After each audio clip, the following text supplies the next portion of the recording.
Hello everyone, welcome to my channel R classes. आज हम लोग टेस्ट पेपर बायोलॉजी के जो है देखेंगे, जिसमें 16 क्वेश्चन 30 मार्क्स 1 आवर का दिया गया। तो जल्दी जल्दी करेंगे क्योंकि ये आपका एग्जाम काफ़ी नज़दीक आ चुका है और बायोलॉजी काफ़ी क्रिटिकल है। इस कारण जो है बायोलॉजी के सेक्शन को हम लोग पहले कंप्लीट कर रहे हैं। चलिए, इस डायग्राम को आप देखेंगे। डायग्राम में जो है दिया गया है स्टोमेटा, जो कि लीफ के सरफेस में होता है, और यहाँ पर कुछ स्टेटमेंट दिए गए हैं। आपको बताना है कौन सा स्टेटमेंट सही होगा। तो large amount of water flows into the guard cell, बिल्कुल नहीं। Gaseous exchange of occurring in large amount, gas जो है लार्ज अमाउंट में आपका एक्सचेंज हो रहा है। तो एक आपका जो गार्ड सेल है, इसका पहला काम जो होता है, large amount of water flows out from the guard cell, guard cell से बहुत अधिक मात्रा में पानी को निकाल देना, that is the main concept. ठीक है। The number of chromosomes in parent offspring and particular species remain constant due to. अब यहाँ पर हम लोग यहाँ पर समझेंगे कि अगर मान लीजिए पेरेंट में एक्स वाई है, जो कि मेल में होता है, और एक्स एक्स फीमेल में होता है, तो जब इसका फॉर्मेशन हो रहा है, मतलब गैमेट फॉर्मेशन होता है ना, मेल गैमेट फीमेल गैमेट जैसे जो भी बनना होगा, इससे जो बच्चे होंगे, तो ये हाफ हो जाता है, ये क्रोमोसोम हाफ हो जाता है। अगर मान लीजिए फादर से वाई गया तो मदर से क्या आएगा, एक्स आएगा, तो क्या बना, मेल गैमेट बनेगा, है ना। तो हाफ हो जाएगा। यहाँ पर देखिए डबल हो जाएगा, नहीं, half the chromosome during gamete formation, बिल्कुल सही। अगला क्वेश्चन की ओर बढ़ा जाए। यहाँ पर बोल रहा है विच ऑन द फॉलोइंग जो है स्टेटमेंट वो करेक्ट है। करेक्ट कौन सा, सही बताइएगा। Blood transport only oxygen not carbon dioxide, incorrect है, गलत है, दोनों को ये ट्रांसपोर्ट करता है। ह्यूमन हार्ट में 5 चैम्बर होते हैं, गलत है, 4 चैम्बर होते हैं। Bulb is that blood does not flow backward, bulb जो कि वेन में पाया जाता है, ये बैकफ्लो ऑफ ब्लड को रोकता है। ठीक है, बिल्कुल सही है ये। What is likely to the limitation, limitation का मतलब होता है कमी होना, क्या कमी है उसमें। इलेक्ट्रिक इम्पल्सेस जो है वो दो न्यूरॉन के बीच में स्लोली ट्रांसपोर्ट होता है या ट्रैवल करता है, ये कमी है क्या, नहीं। Electric impulses allow signal transmission in multiple direction, नहीं, सिंगल डायरेक्शन होगा।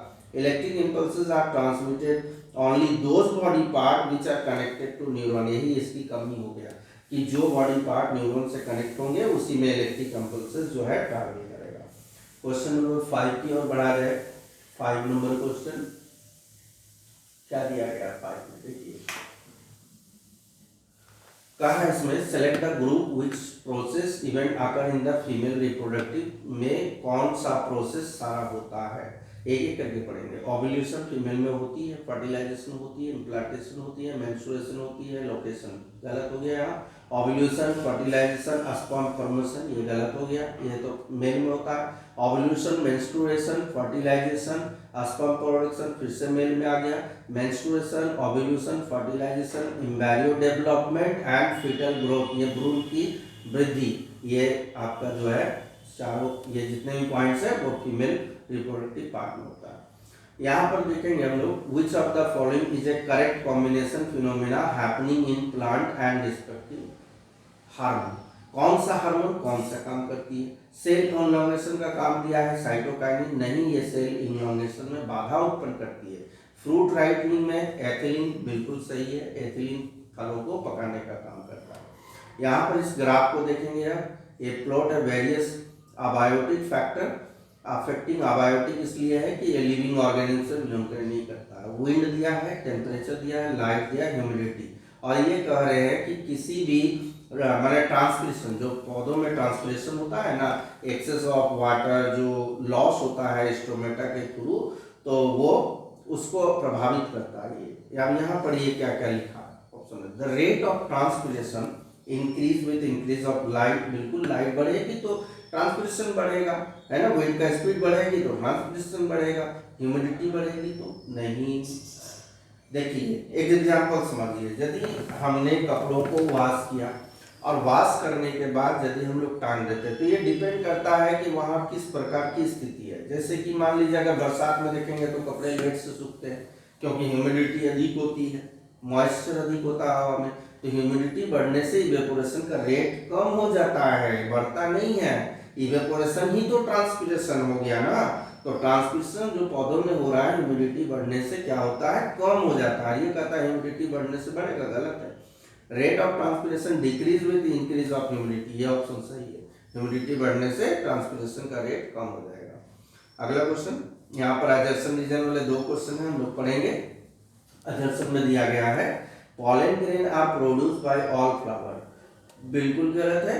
पॉलन ग्रेन जो है ऑल फ्लावर के द्वारा नहीं होता है।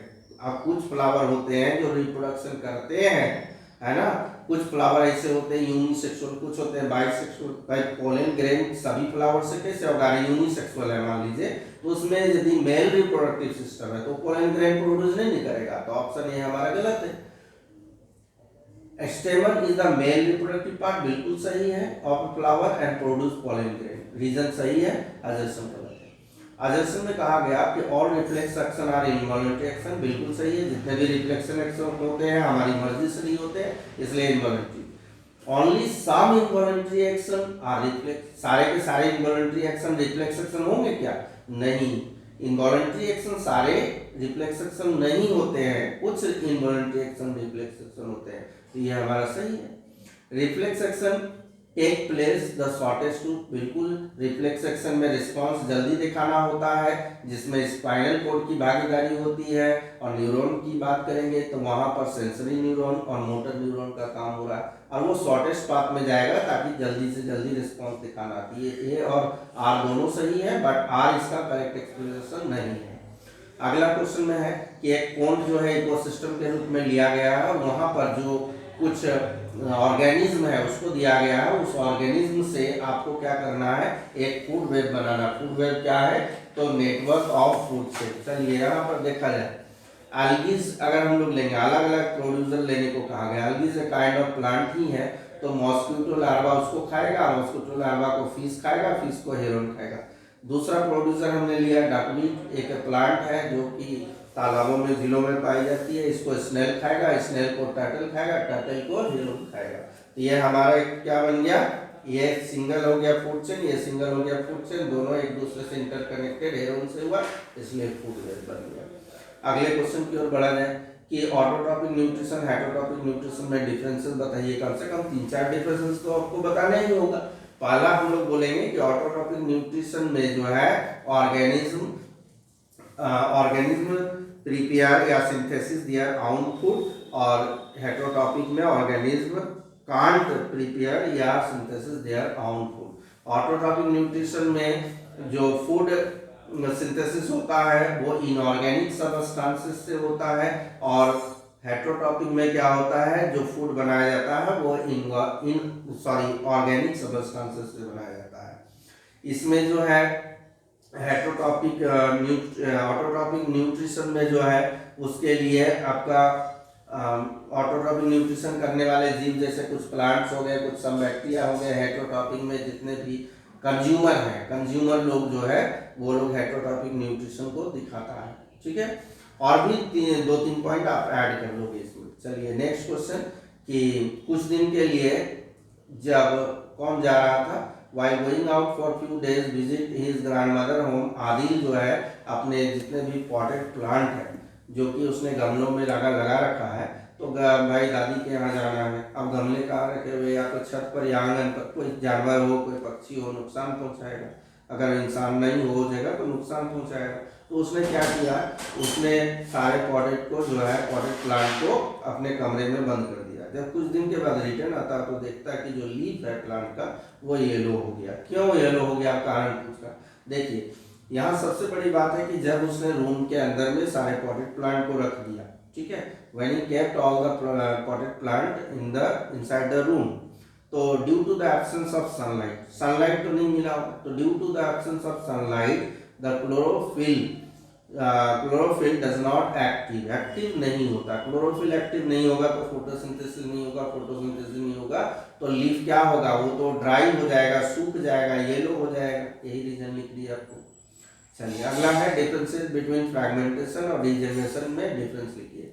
तो fragmentation is a kind of asexual reproduction in which a multiple cellular organism जो है वो divide itself in the different fragments और parts which reform in a new offspring, जो नया ऑफस्प्रिंग बनाता है। फ्रैगमेंटेशन वह प्रोसेस होती है जिसके तहत कोई ऑर्गेनिज्म अपने आप को एक फेवरेबल कंडीशन में डिवाइड कर लेता है और प्रत्येक पार्ट को फ्रैगमेंट करते हैं, और वो फ्रैगमेंट जो है धीरे धीरे ग्रो करके मैच्योर होता है, माने ऑफस्प्रिंग बनता है। ठीक है, रीजनरेशन की बात करेंगे तो रीजनरेशन में क्या होता है भाई, कोई ऐसे ऑर्गेनिज्म है जिसके जो लॉसिंग पार्ट होता है उसको रीगेन कर दिया जाता है। जैसे मान लीजिए हम लोग स्टारफिश को लेते हैं, तो स्टारफिश का एक आर्म यदि लॉस हो जाता है, कट जाता है, तो वो क्या करता है, उस आर्म को रीजनरेट कर लेता है, या फिर उसमें फीजन हो गया, स्टारफिश में फीजन हो गया,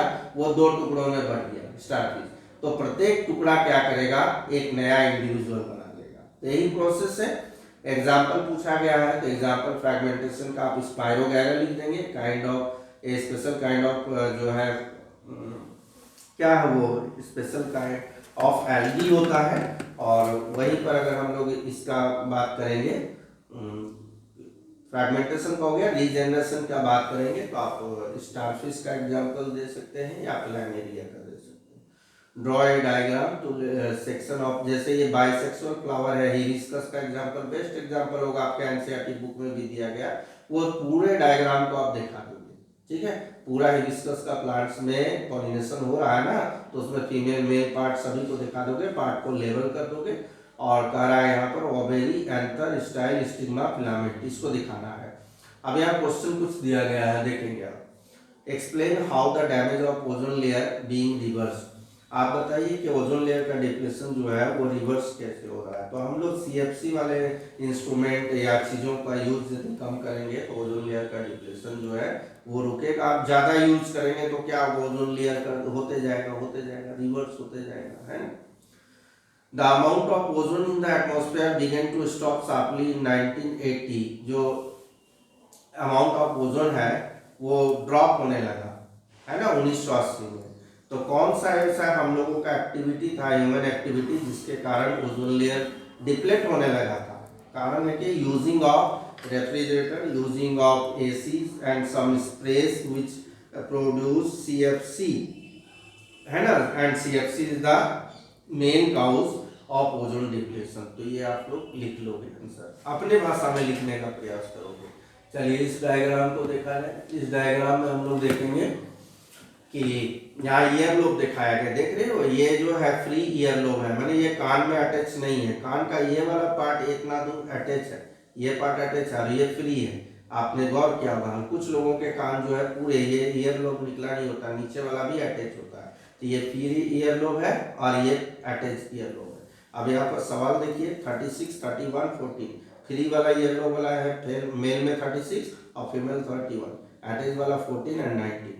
ऑन द बेसिस ऑफ ये डाटा को आपको पूछा जा रहा है which of the two characteristics free ear lobe and attach ear lobe appear to be dominant. तो डोमिनेंट जो होगा उसका प्रभाव अधिक दिखेगा, मतलब फ्री ईयर लोब वाला जो है वो डोमिनेंट होगा। ठीक है, क्योंकि उसकी संख्या अधिक है। रीजन भी लिख दिया हमने।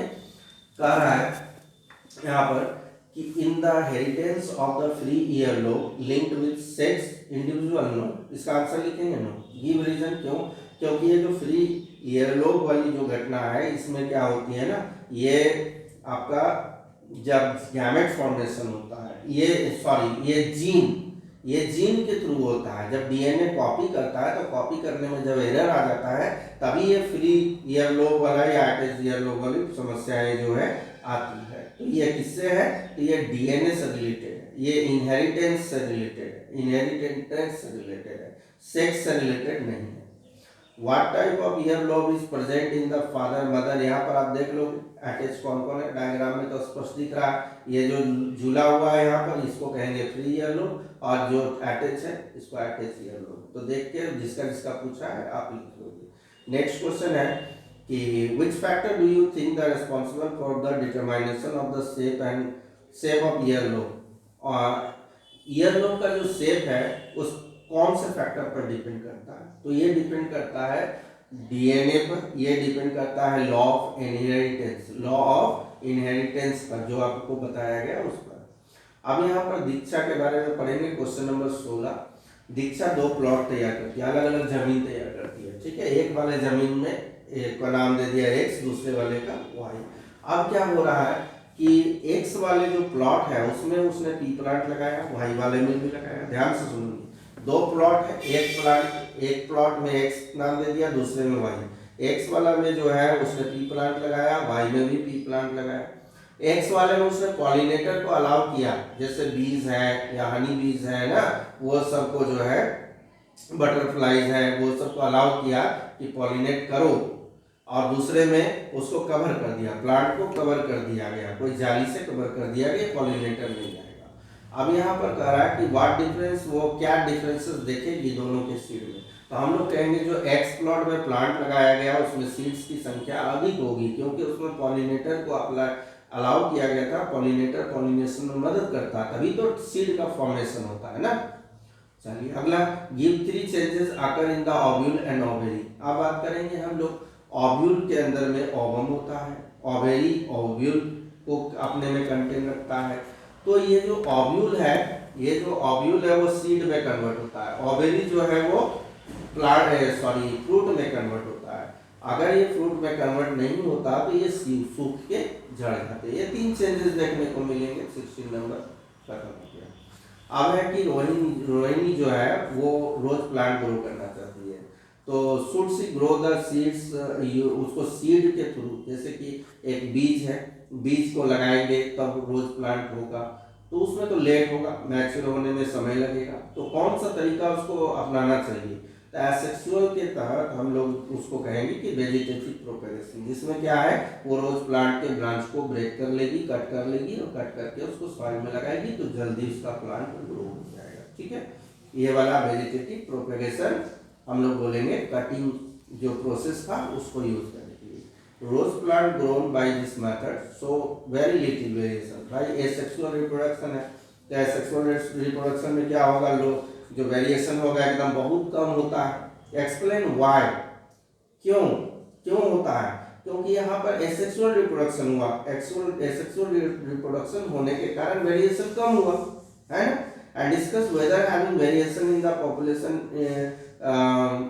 एडवांटेजेस और नॉट। देखिए इसका एसेक्सुअल रिप्रोडक्शन का फायदा है ये कि वहाँ पर प्लांट आइडेंटिकल होंगे, उसके जो फ्लावर है वो आइडेंटिकल होंगे, साथ में यहाँ पर ग्रोथ जल्दी हो जाएगा, यहाँ सिंगल पेरेंट की जरूरत होगी। लेकिन डिसएडवांटेजेस ये होगा कि अगर वहाँ पर वेरिएशन नहीं होगा, तो वेरिएशन नहीं होने से क्या होता है, किसी भी ऑर्गेनिज्म के लिए एक लाइफ को लीड करना है ना, एक्सिस्ट करना मुश्किल हो जाता है। चलिए आपका सैंपल पेपर सेकंड कंप्लीट हो गया। अब हम लोग नेक्स्ट में देखेंगे सैंपल पेपर थर्ड को। Thank you very much. और वीडियो यदि आप लोगों को अच्छा लगा है तो शेयर करेंगे, लाइक करेंगे, नए हैं तो सब्सक्राइब करेंगे। मेरा बार बार आपसे यही रिक्वेस्ट है कि अधिक से अधिक लाइक करें। Thank you very much.